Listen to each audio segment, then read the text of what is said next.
Assalamualaikum warahmatullahi wabarakatuh. Alhamdulillahilladzi hadzana lihadza wa ma kunna linahtadiya laula an hadanallah. Asyhadu an la ilaha illallah wa asyhadu anna Muhammadan abduhu wa rasuluh. Allahumma shalli ala sayyidina Muhammad wa ala ali sayyidina Muhammad. Rabbi shrahli sadri wa yassirli amri wahlul 'uqdatam min lisani yafqahu qawli. Shadaqallahul azim. Anak-anakku semuanya, pada kesempatan hari ini saya akan melanjutkan materi kelas 9 di semester genap ini tentang akikoh dan kurban. Sebelum materi saya sampaikan, marilah kita berdoa memohon kepada Allah agar supaya ilmu yang kita dapatkan pada kesempatan hari ini mendatangkan berkah untuk kita semuanya. A'udzubillahi minasyaitonirrajim. Bismillahirrahmanirrahim. Raditu billahi robba wa bil islami dina wa bi Muhammadin nabiyya wa rasula. Rabbi zidni ilma warzuqni fahma. Walhamdulillahi rabbil alamin. Poin pertama yang akan kita bahas pada kesempatan hari ini adalah akikoh. Sebelum kita mempelajari lebih jauh tentang ketentuan akikoh, mari kita ketahui terlebih dahulu tentang pengertian akikoh, baik itu secara bahasa maupun secara istilah. Pengertian akikoh secara bahasa mengandung maksud memutus atau melubangi. Kemudian pengertian akikoh secara istilah adalah menyembelih kambing atau domba sebagai tanda syukur kita kepada Allah Subhanahu wa taala atas kelahiran anak, baik itu berjenis kelamin laki-laki maupun berjenis kelamin perempuan. Setelah kita mempelajari mengenai pengertian akikoh baik itu secara bahasa maupun secara istilah, mari kita pelajari mengenai dalil akikoh. Dalil itu artinya dasar hukum. Kita diperintahkan untuk mengerjakan tentang suatu ibadah. Ya, di sini dalil akikoh diambilkan dalilnya dari sebuah hadis riwayat Ibnu Majah. Kullu hulamin murtahanun bi'aqiqatihi tutbahu anhu yauma syabi'i wa yuhlaqu ra'suhu wa yusamma. Yang artinya setiap anak itu tergade dengan akikohnya yang disembelih pada hari ketujuh, dicukur rambut kepalanya dan diberi nama. Ini adalah salah satu dalil kita diperintahkan untuk mengerjakan akikoh. Yang selanjutnya, mari kita pelajari mengenai hukum akikoh dan waktu pelaksanaan akikoh. Apa hukum akikoh? Hukum akikoh adalah sunnah mu'akkad atau sering disebut dengan sunnah mu'akkadah. Sunnah mu'akkad atau sunnah mu'akkadah ini adalah sunnah yang sangat dianjurkan oleh Nabi kita, Nabi Muhammad SAW. Kemudian waktu, kapan kita harus mengerjakan yang namanya akikoh? Ada beberapa pendapat mengenai pelaksanaan akikoh ini. Yang pertama adalah waktu yang paling utama.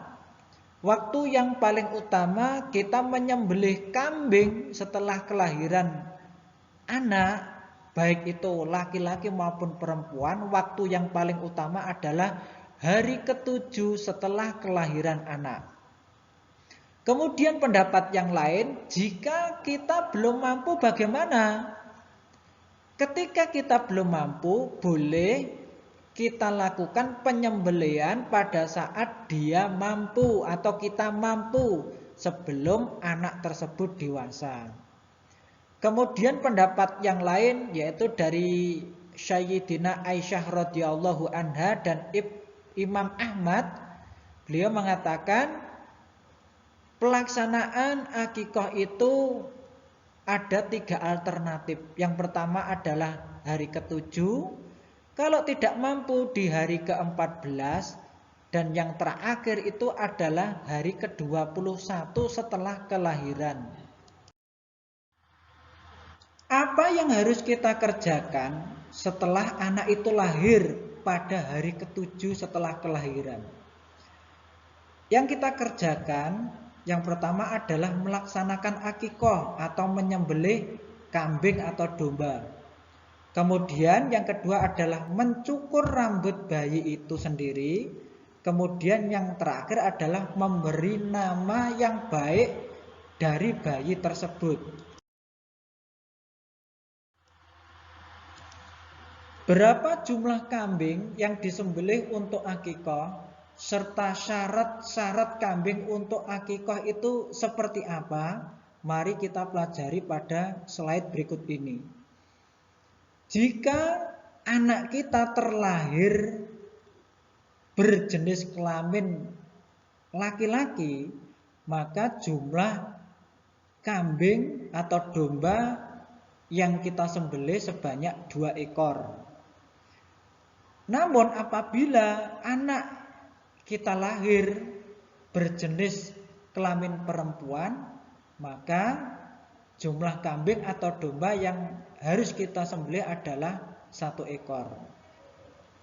Kemudian syarat kambing yang disembelih untuk akikoh itu ada 2. Yang pertama, harus dalam keadaan sehat, tidak kurus ya, dan tidak cacat.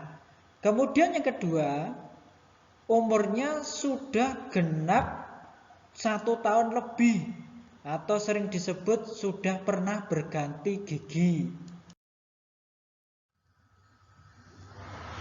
Yang selanjutnya adalah teknis pembagian daging akikoh. Ada 2 ketentuan yang harus kita ketahui. Yang pertama, daging akikoh dibagikan atau didistribusikan kepada orang lain dalam bentuk sudah masak atau sudah matang. Tidak boleh daging akikoh ini kita berikan kepada orang lain dalam bentuk masih mentah. Kemudian teknis yang kedua atau hal yang perlu kita ketahui, bagi orang tua anak atau orang yang mengakikohkan ini, apa saja yang diperbolehkan? Yang pertama adalah memakan daging akikoh yang sudah masak tersebut. Yang kedua, menghadiahkan sebagian dari daging akikoh yang sudah masak tersebut kepada teman-temannya atau kepada sahabat-sahabatnya. Kemudian yang ketiga, menyedekahkan sebagian kepada kaum muslimin. Kemudian yang keempat, boleh mengundang kerabat atau tetangga untuk menyantapnya. Kemudian yang terakhir, boleh untuk disedekahkan semuanya dari daging akikoh yang sudah matang tersebut kepada orang lain. Setelah kita mengetahui tentang ketentuan-ketentuan akikoh, maka tibalah saatnya kita mengetahui hikmah kita melaksanakan akikoh.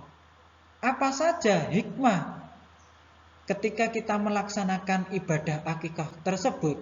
Yang pertama, menghidupkan sunnah Nabi Shallallahu Alaihi Wasallam, atau menghidupkan amalan-amalan atau salah satu amalan yang sudah dilaksanakan oleh Nabi kita Muhammad Shallallahu Alaihi Wasallam. Kemudian hikmah yang kedua, membebaskan anak tersebut dari ketergadaian. Karena anak sebelum kita akikoi ini adalah hak milik mutlak Allah. Akan tetapi setelah kita akikoi, maka ini bisa menjadi hak milik dari orang tua tersebut. Kemudian yang ketiga, hikmah kita melaksanakan akikah adalah dapat melindungi anak kita dari gangguan setan. Kemudian yang keempat, dapat menghindarkan anak kita dari musibah, dari keburukan moral atau perilaku, dan juga dapat menghindarkan dari penderitaan. Kemudian yang kelima, hikmahnya adalah merupakan bentuk takorub atau pendekatan diri kita kepada Allah Subhanahu wa taala. Kemudian yang keenam, wujud syukur kita kepada Allah Subhanahu wa taala atas lahirnya anak. Kemudian yang ketujuh, sebagai sarana menampakkan rasa gembira kita dalam melaksanakan salah satu syariat Islam. Kemudian hikmah yang terakhir, dapat memperkuat tali silaturahmi kita kepada anggota masyarakat. Yang kedua dari submateri yang akan kita pelajari adalah korban. Apa arti korban? Secara bahasa, korban ini berasal dari bahasa atau dari kata koroba yang artinya adalah dekat. Secara istilah, korban ini mengandung pengertian ibadah dalam bentuk melaksanakan penyembelihan hewan tertentu atas dasar perintah Allah Subhanahu wa taala dan petunjuk dari Rasulullah Shallallahu alaihi wasallam dengan harapan dapat mendekatkan diri kepada Allah Subhanahu wa taala.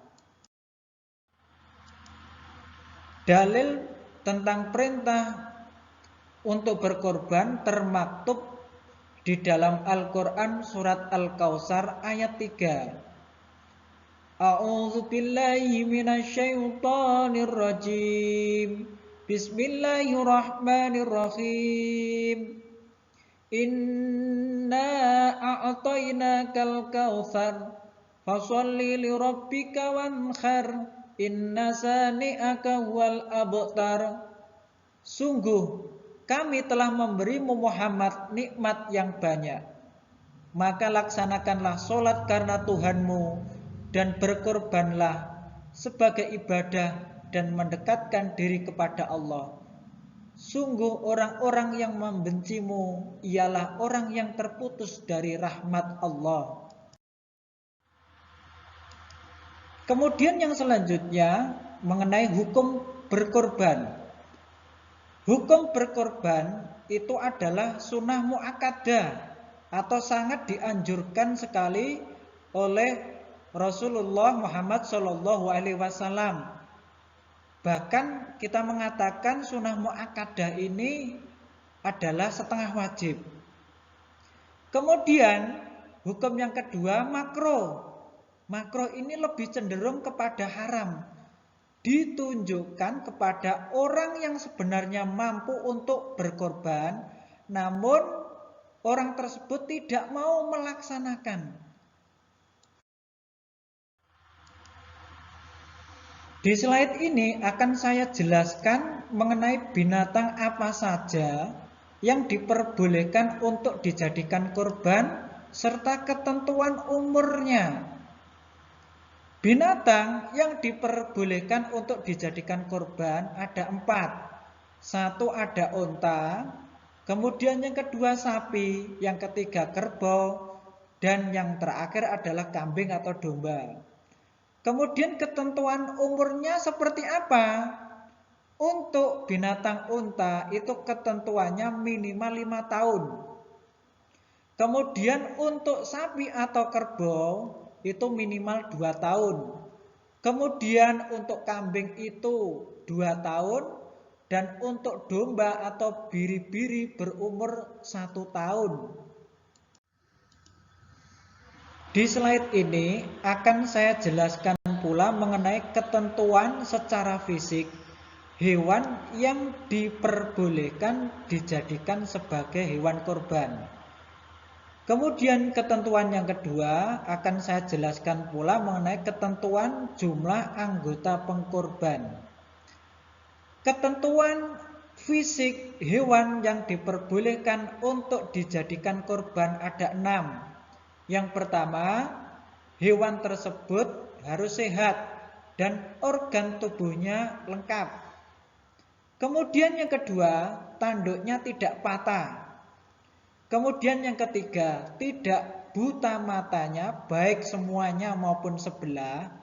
Kemudian yang keempat, tidak pincang. Dan yang kelima, tidak sakit atau cacat. Kemudian yang keenam, tidak kurus kering.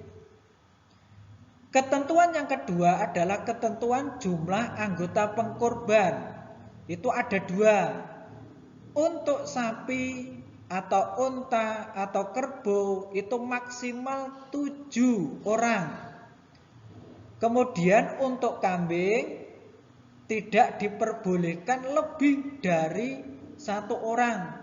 Jadi untuk kambing atau domba itu harus 1 orang. Yang selanjutnya akan saya jelaskan mengenai waktu dan tempat penyembelihan hewan kurban. Mengenai waktu ada 2 hal yang perlu diperhatikan. Yang pertama, waktu penyembelihan hewan kurban dilaksanakan setelah sholat Idul Adha atau tanggal 10 bulan Zulhijjah dan 3 hari tasyrik, yaitu tanggal 11, 12, 13 di bulan Zulhijjah. Kemudian ketentuan yang kedua, boleh dikerjakan atau dilakukan pada siang, sore atau malam hari pada hari-hari tersebut sebelum matahari terbenam pada tanggal 13 bulan Zulhijjah. Kemudian yang kedua, ketentuan yang selanjutnya adalah mengenai tempat. Tempat yang disunahkan adalah di tanah lapang. Hal ini mengandung tujuan yang pertama adalah dalam rangka memberitahukan kepada kaum muslimin bahwa korban sudah boleh dilakukan. Kemudian yang kedua, untuk mengajari kaum muslimin tata cara berkorban dengan benar. Bagaimana doa ketika menyembelih hewan korban? Sunnah bagi orang yang berkorban atau sohibul korban adalah untuk menyembelih hewan korbannya sendiri. Namun boleh untuk diwakilkan kepada orang lain. Bagaimana doanya? Doanya saya tulis di sini, Bismillahi Allahu Akbar, Allahumma hadza minka walakal an. Kemudian ada titik-titik di sini. Titik-titik di sini nanti kita ucapkan nama yang berkorban dengan menyebut nama Allah. Allah Maha Besar, ya Allah, segala sesuatu berasal darimu dan hanya untukmu. Dari titik-titik ini adalah nanti disebutkan nama bagi yang berkorban. Ketentuan yang selanjutnya adalah cara dan jumlah pembagian daging korban. Ada 2 hal yang perlu kita ketahui. Yang pertama, cara pembagian daging korban.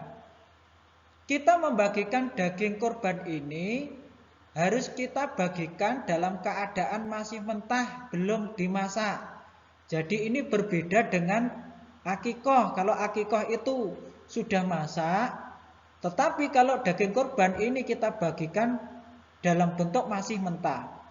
Kemudian ketentuan yang kedua, jumlah maksimal yang diperbolehkan untuk diambil oleh orang yang berkorban atau sohibul korban adalah 1/3 dari daging itu sendiri.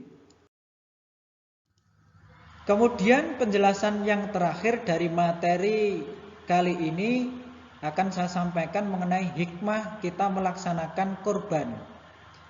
Ada 6 hal yang perlu kita ketahui tentang hikmah di balik kita melaksanakan kurban. Yang pertama, menghidupkan sunnah para nabi terdahulu, khususnya sunnah atau amalan yang dikerjakan oleh Nabi Ibrahim alaihissalam. Kemudian yang kedua, hikmahnya adalah untuk mendekatkan diri kita kepada Allah Subhanahu wa taala. Kemudian hikmah yang ketiga, menghidupkan makna takbir di hari raya Idul Adha, yaitu dari tanggal 10 sampai dengan tanggal 13 Zulhijjah. Hikmah yang keempat, dapat mengajarkan untuk kita bersikap dermawan, tidak rakus dan tidak kikir. Kemudian yang kelima, mendidik untuk peduli kepada sesama. Dan yang terakhir, mendidik kita untuk membunuh sifat-sifat yang jelek, sifat-sifat kebinatangan seperti tamak, rakus, ingin menang sendiri, iri dengki, kesewenang-wenangan dan lain sebagainya. Demikianlah anak-anakku materi yang dapat saya sampaikan pada kesempatan hari ini. Mudah-mudahan ilmu yang saya sampaikan bermanfaat untuk kita semuanya. Sebelum saya tutup, mari kita akhiri dengan doa kifaratul majelis. Subhanakallahumma wa bihamdika asyhadu alla ilaha illa anta astaghfiruka wa atubu ilaik. Kurang lebihnya saya mohon maaf. Assalamualaikum warahmatullahi wabarakatuh.